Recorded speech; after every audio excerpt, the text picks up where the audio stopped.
All right, Akani, it's a pleasure seeing you. Well, let's after such a long time, it's less than 2 weeks ago since Bahamas.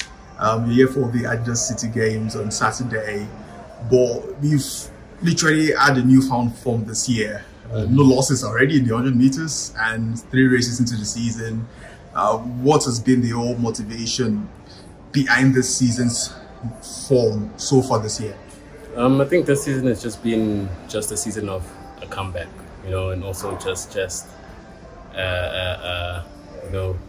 getting unfinished business done from last year, and for me it's coming into the season refreshed, ready, enjoying the season, enjoying racing, enjoying training, and enjoying the process building up to the games. You talked about comeback, and I remember talking to you in Budapest last year after your fall start, and it kind of like ended your streak of making major championship finals, and you looked all calm and controlled about it. I mean, you just put it, that's how it happened. How do you manage those emotions at such big championships? Does it come with the experience, or it's just your personality? I think at that point, I think I'm a more matured athlete right now, and it showed in last year's reaction and how I took it and I dealt with it, Yes, I was disappointed, but it's part of the game, it happens, and you just have to accept it, and move on and just be aware that it can happen. I know what shouldn't happen, I know what I want to achieve, and I'm very accepting and aware of what my situation is at that point. And you talk about maturity. You've been around for about a decade now. Your longevity is one that many people will look forward to.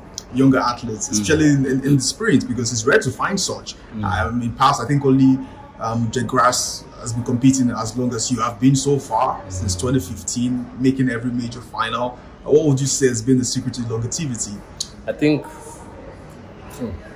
being able to stay in the game, one has been the drive to want to succeed, the drive to want to actually do this thing, the drive to enjoy athletics and enjoy competing. And like for me, traveling, athletics got me to travel, athletics got me to see the world, and I appreciate that, and I enjoy that, But other than that, I think also just the team that I have, my coach, my physio, my doctor, my strength and conditioning coach, they all make sure that I am healthy. They always make sure that I am good to go and good to travel and good to race and in the best shape that I can be to race. And I think that's part of it. I have a really good team around me, and they understand my goals, they understand what I want to achieve, and they understand that, they have to keep me healthy. And in order to keep me healthy, they need to do certain things. And I have to play my part and race well and do my part with the nutrition and do my part with staying healthy and being disciplined. And then, it just makes sense. And for the first phase of your career, there was some sort of dominance you already had from Africa. Nobody could touch you. Then you took that to the world stage where you now really came on stock at major championships or getting to finals at the point. Throughout those processes, do you think, what would you say has been the major lesson you've learned?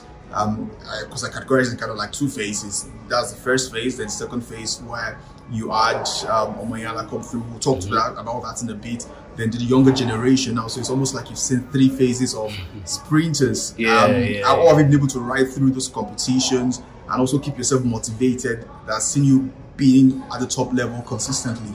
Look, for me, since 2015, when I came into the game, it was Mete from Cote d'Ivoire that was, ruling everything, and I was very aware of that, and I was accepting of that, I knew that he had his position here, he knew what he was supposed to do, and I knew that he was in the game longer and the maturity levels of sprinting and everything. So it wasn't a thing of, okay, I'm this young athlete and I'm going to try to take everything that he has, I came into the game, I was like, okay, I don't know much about athletics because I don't come from an athletic background. I come from a soccer background. So I'm going to try to learn from anyone that I can learn.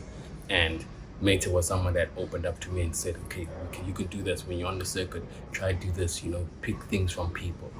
And you'll grow as an athlete, and then you'll find your own identity in track, and you'll be able to take that to the next, and I went on, he retired, and then it was just me for a period, and then now it's the younger guys that are coming through, you know, and it's great to have, you know, a new, the next generation of African sprinters coming through. But it doesn't mean that I'm going to let go of my position. You know, it's more of, okay, cool, you guys are here, but I know that I'm also still here and I'm still going to be in the game for a while, because my athletic age is still very young, but I'm still driven, I'm still hungry for the game. I'm still, in my head, I'm still a 24-year-old athlete, you know. So yeah, I think it's just growing in the sport. And I appreciate that, because you look at how sprinting globally seems to be segmentized, right? There's what the African sprinters are doing, which before you came on the grid for male sprinters wasn't so great. Then it was all fixated on the Americans and the Jamaicans. Yeah. Now, how did you feel the reception going on the line with these guys, where they were primarily just Americans and Jamaicans?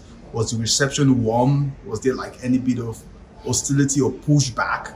Just talk us through those phases. I don't think there was a pushback or hostility in a sense. I just think it's just the competitive edge of athletes. You know, when we step on the line, they know that Simbine is going to be there. You know, they know that whoever from Africa is going to be there. If I step on the line, they know I'm there. And I know one thing that I was told on the circuit was that they know if I'm at the race, they know I'm ready to race. You know, and they have to bring out their best game to beat me.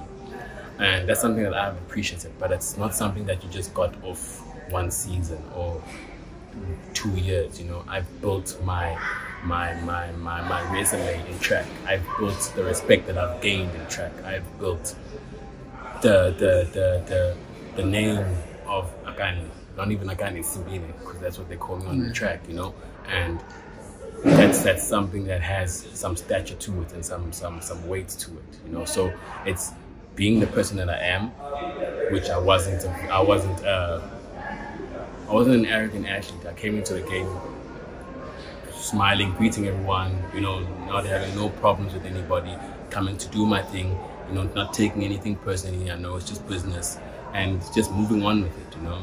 And a lot of people have seen that, and that's just been my character. But with that, at the same time, was okay, I am this guy, but at the same time, I know when I compete, you better make sure that you bring your A game, because I'm bringing my A game as well.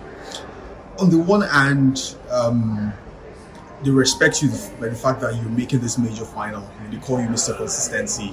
But do you feel you still haven't gotten to that place because you're here to win a world title or an Olympic title? I think I've gotten my respect even with not getting the Olympic title or world champs title, you know. I think I've gotten the respect of the circuit. I've gotten the respect of, I've gotten the respect of the circuit, you know, and the only thing that's missing now is just getting a major medal. That's the one thing that's missing from my CV, is just getting a major medal. But the respect of the circuit is something that I have, and I know that if my manager says we want to put Simbine into a race, we can get that race. You know, if we say we're going to a race, whatever, and my name will be in the what you call it, in the story to say who's gonna win this race. It's between these guys. So it's something that's been done over time, but something that it's been built, and I think respect is earned, you know. And I've built that respect over time, and showing my consistency in the circuit, showing my relentlessness in the circuit, and, you know, always making major finals, always being there at the Diamond Leagues and racing and winning Diamond Leagues, you know. So those are things that I've done to be where I am now. For the neutrals, I mean, this sounds really nice, and they want to see that you're doing well, right? But for the hardcore fans, will I say our minds are fixated on the times that you run. You can't shy away from it. It's always going to be there. Usain Bolt had set the standard, right? I was looking at your numbers, and consistently you've done the 9 seconds. Your personal best is 9:84. You had broken Fashiba's record before Mayala came and broke it. Do you worry so much about the fact that you've not been able to get through to that 9-7 zone, perhaps the 9-6 zone? Do you think it's still going to come? Or peradventure, if it doesn't, what is going through your mind every time you enter a new season with regards to times? Look, bro, like with times, for me, it's more of I train to run fast. I train to run African records. I train to run getting closer to the world record. I train for these things, you know. But at the end of the day, it's running these fast times. It's your conditions. It's not just you that's going to do it. The conditions are going to take you outside. The conditions have a factor. It's how hot is it? If it's is it hot? Is it okay? The wind plays a factor. You know, rain plays a factor, and those are things that we have to look into, you know. But then for me, it's not about times, it's about winning races and making sure that you win the races, winning the important races, you know, and getting through and becoming a finalist and becoming a medal contender and becoming a medalist, you know. And that's the game, you know. Times, yes, we run for times and everything, but at the end of the day, do you remember the time or do you remember who won? You remember who won. Time, you'll be sure.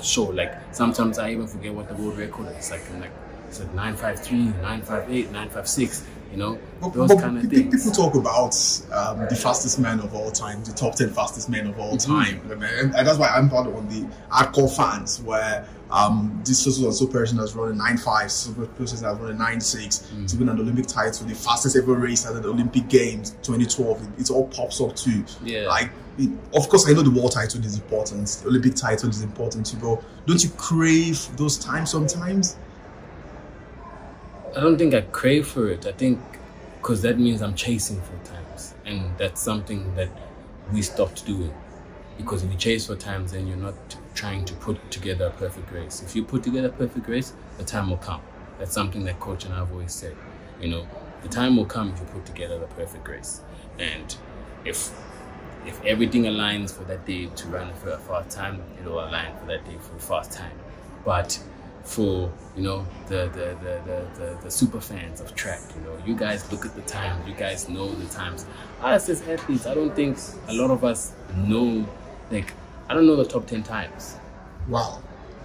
Like, I don't know the top 10 times. I know it's run about like number 10, probably like 9.8 something, you know.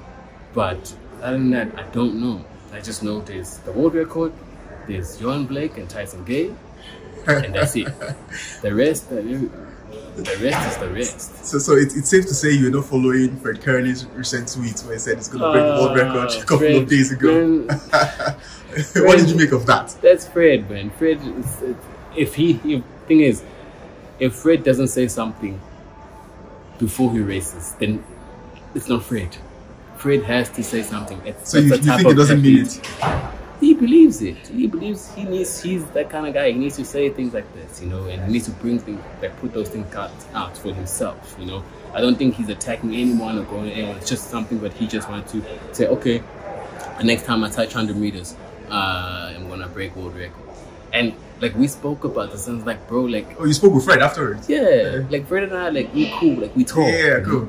And like we talk smack to each other, and it's like one of those things where it's like, oh, bro, like, really, okay, but fine, you know, it's fine. We're gonna meet in Oslo. I even told him, like, we're gonna meet in Oslo, and then we'll see, you know. And for him, it's always also this thing of, you know, Jacobs is gonna be also there, you know, so they have their own personal thing that's going on and whatnot. So, hey man, that's their own things. They can, you don't try to meddle into all that. Man, I'm not that person. I'm not a big social media person, you know. I don't get entertained by that kind of stuff. It's see it, cool, whatever, but then move on with my life. You know, my life, I don't like live on that kind of stuff. No, so some will say it's part of your brand as an athlete, as a top sprinter, as a top athlete. It's part of your brand. You can't run away from it. Yeah, I don't run away from it. Like, I don't run away from the fact that, you know, your brand is built around being fast. Your brand is built around, you know, talking and all those things. But my brand has not been built around talking. My brand, if you had to look at it, I'm not someone that will go out in social media and say, hey, bitch, now I'm gonna beat you next week. Let's go race. No, I'll say, okay, We're gonna race. And the fans love it. Race. The fans, yes, that's the thing. It's entertainment. It's for you guys. You guys love it. You guys love that thing of saying, I'm gonna come beat you. But then I'm a person that says, okay, you guys can do your talking and everything, but I'll come in and do the action. You know, because I've proven myself to do the action. You know, I'm not a big talker generally away from athletics as myself, as me. I'm not a very big talker. I'm a very calm person. I'm kept to myself, introvert. You know, so for me to say, no, let me go on social media and, you know, start calling people out, that's hard for me to do. It'll be tough because it's out of character. Just sticking to that, Fred, who would you say you're pretty close to on the grid? Zakiti. Does it have to be like 100 meters? Yeah, 100 meters. I mean, the people you compete with. The Americans, Jamaicans. Johan. Okay. Johan. Fred. But that's about it. The other guys were cool. No one, like we're all fine. We chill with each other. We don't chill with each other. We chilled with each other. You know. Yeah, like just Johan and Fred. The rest of the guys, vibes. You know, cool. I see you. We talk here and there, but it's not someone I'll call and say, yo, what's up? How you doing? What? Yeah. What do you genuinely feel the world record can go down in this season or anytime soon? The 9:5 Akani Simbine. Everybody wishes for it to go down. Like I feel like a lot of athletes, you come into the game wanting to break the world record, you know, and once you start getting into a circuit, you say, I want to break the world record and stuff. And I'm not taking it away from anyone. That's what your goals are. That's what you want to achieve, and that's what you believe you can achieve. And I've also done that, you know, because I want to push myself to that. You know, it's a mental thing. So I want to push myself to running as fast as like I ever can, faster than any other human has ever ran. But that's for yourself, you know. So world record talks, you know, you have to give respect to Usain for running that. You have to give him the respect for what he did for the sport, and not just every chance that you get someone to run a world record. You know, every chance that you get saying the world record's gonna go down today. Guys, let's respect what the world record is. Let's respect the time that it is, and you know, work towards it. You know, and just be aware that, you know, dude, it was done by someone great, and he uplifted the sport and put the sport to where it is today. Let's talk about your rivalry with, well, this is a rivalry with Ferdinando Mayala. Came in 2021. I'd first seen him when he ran at the Making of Champions Grand Prix in 2021 before the Olympic Games. He got there, got to the semi-finals, but then he broke. Was it the year he broke the world record? Sorry, the African record, that 2021 in September in Nairobi. That was just 2-3 months after he run 984. But it didn't come into full fusion until the African Championships in Mauritius. I mean, I don't think I'd seen any race that close before in my life. I remember watching both of you on the line with bated breath for almost 10 minutes, still waiting for the time. I'm still waiting for the extra rules out till today, man. But and I mean, it popped up the same day. It was as, I mean, I just can't imagine. You lost your African title to him. 2 months later, you lost your Commonwealth Games title to him. What happened all through this period? Was it something that you felt was just, it happened, or you could have done better? Just talk us through the rivalry and those periods between June and August in 2022. Thing is, we have to look at that season. I have to paint a picture for you. Okay. To explain that season. It wasn't, for me, it wasn't a thing of a rivalry. I didn't have a rivalry with Ferdinand or anything. He wasn't a factor in my life, still not, you know. It was more of, I came from the disappointment of Olympics, finishing fourth. And a lot of people don't know that I fell into depression, and I was down and out. I didn't want to do the sport. I didn't want nothing to do with the sport. I wanted to leave the sport, you know. And when we started preparing for the new season, I was not in it. I was just running because I had to run. I was obligated to run. I was obligated to go to training and do these things. I didn't want to do it, you know. And that already builds a tone for the season. That already builds where you're going this season. And for me, it was more of a, okay, I'm doing this season because I have to do it, but more focused on like building myself back as Akani, as not the athlete, but myself as a human, you know. And those factors play a big part in your performances when you start racing. I started my season with a 200 that year. I ran 20.8. I haven't touched 20.8 in years before that, you know, and I ran 20.8. And at that point, we were really like, okay, it's not going to be really a great season, you know.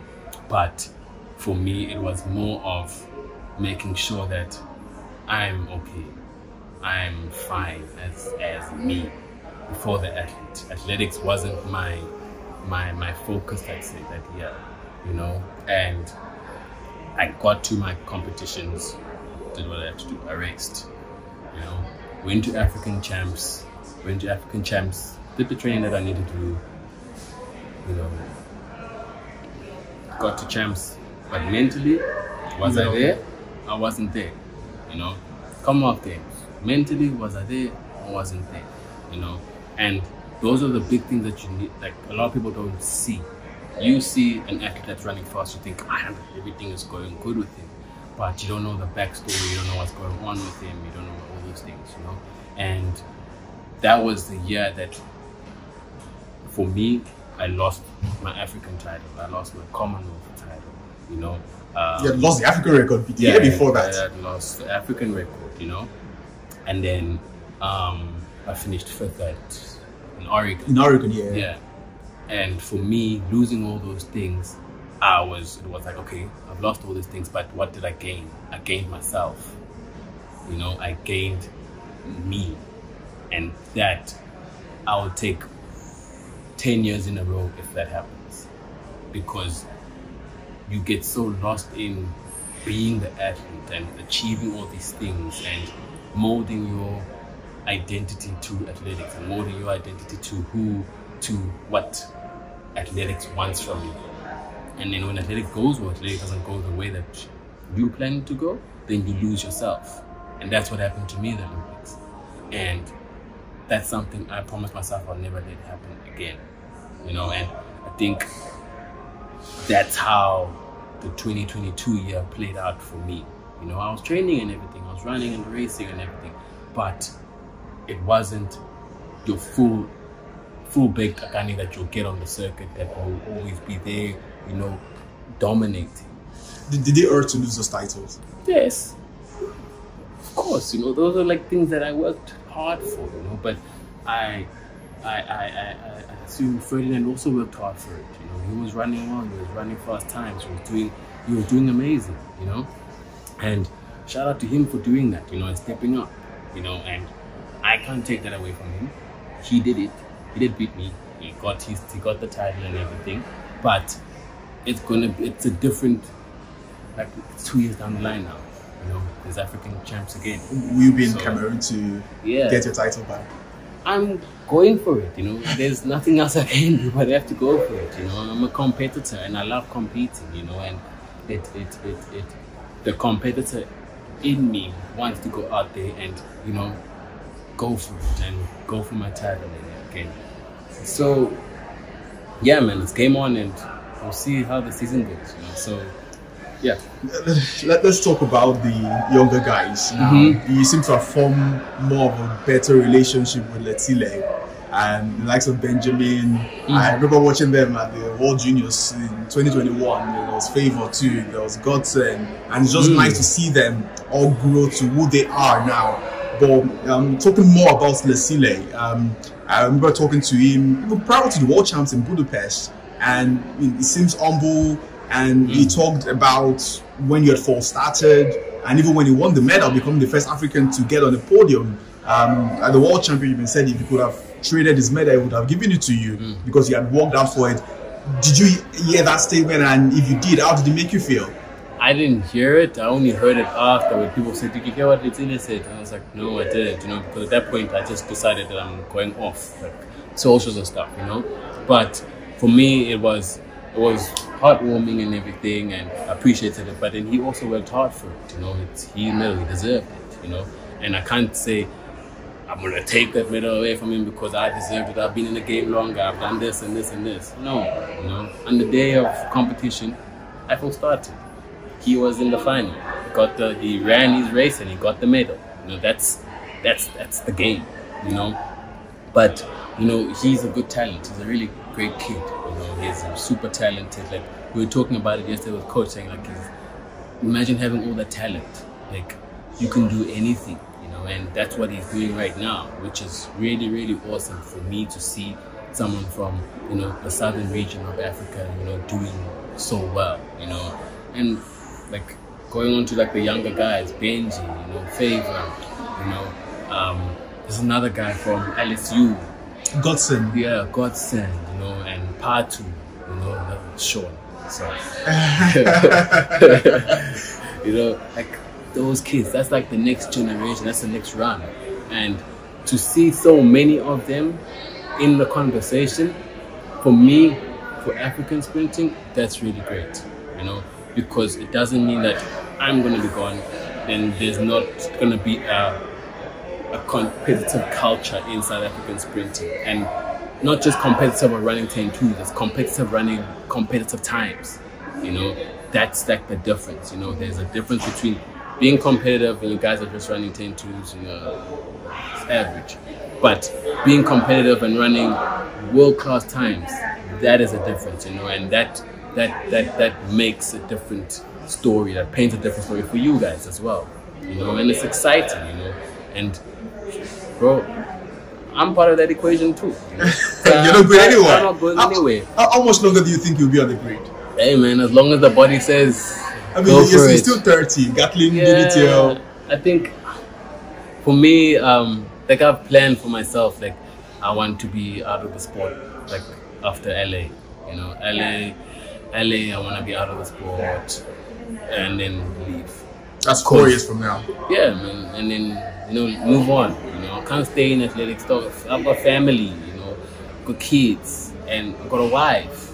Like those are things that mean more and things I need to like fill into and plow into, because they've sacrificed for me to have my career. Now I can't say no, guys, let's do it another 15 years. That's unfair, you know what I'm saying?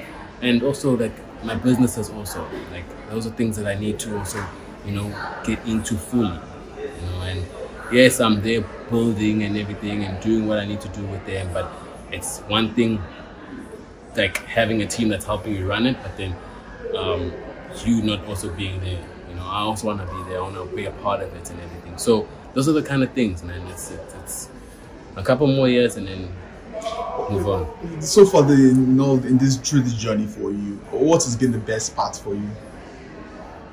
The best part is actually, it's gonna go back to, you know, losing myself and then finding myself. Like losing my identity and finding my actual identity, and being able to travel the world, man. I think a lot of guys from Africa don't get to see the world, you know. And for me, my first time on a plane was because I'm going to run.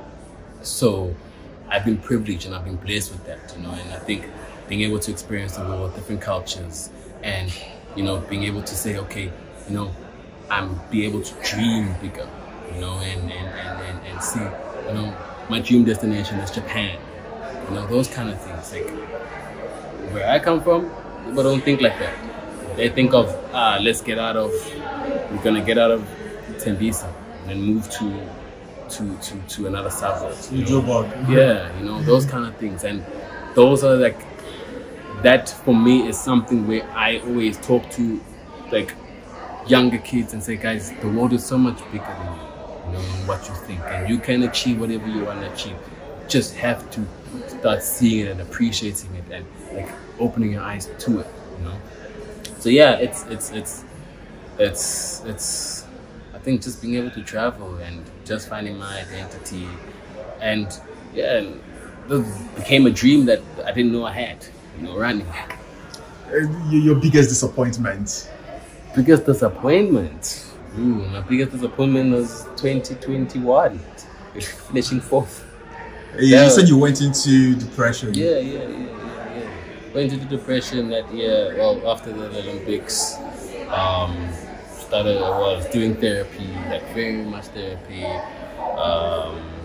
and yeah, it was a tough time, man, because that's a period where I felt like I didn't know who I was.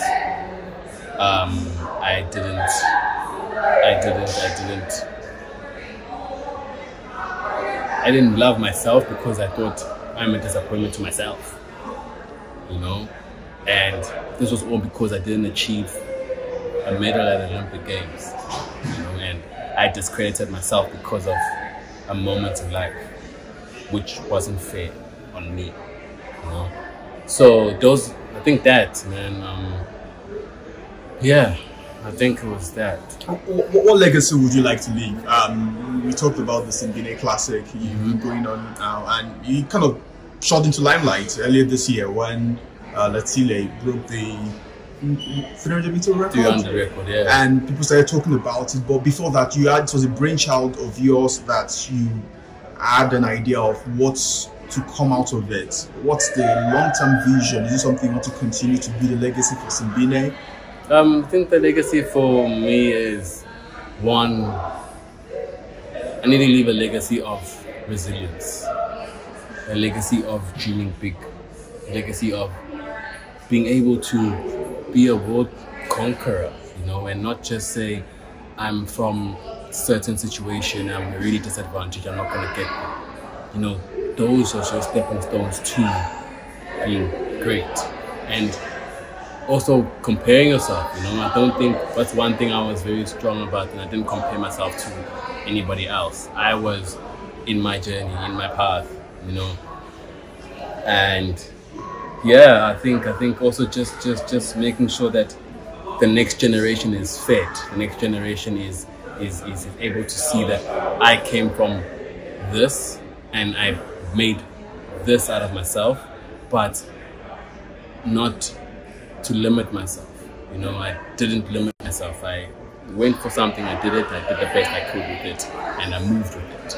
You know, and just to motivate the kids, man. That's for me, man. If I can motivate the kids and then help the next generation do better in whatever path they're in, it might not even be track, it might be whatever, you know, but just to be able to say, you know, you motivated me to go do more. You motivated me to go do X, Y, Z. I'm good.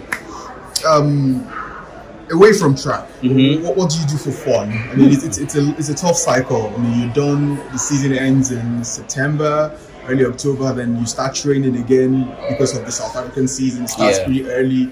Do you have time to have fun with family and friends? What I do for fun, man. I think for me, what I do for fun is family. I'm with my family. I'm a father. I'm a husband. You know, I'm a son. You know, I'm a cousin. Be with my family and spending time with them. I think that's one thing I appreciate a lot because I'm away from them so much. So I think that's my fun time, you know, being able to have moments with them and experience life in the world with them as well. And when you're done with track, what's the plan? You mentioned something about business. Yeah. So I'd like to see myself as an entrepreneur. So I have business. I'm into realty as well. I have a business called Back Sports as well. We do production. Backtrack? Yeah, it's known as Backtrack, you know, but the parent company is Back Sports, so Backtrack, you know.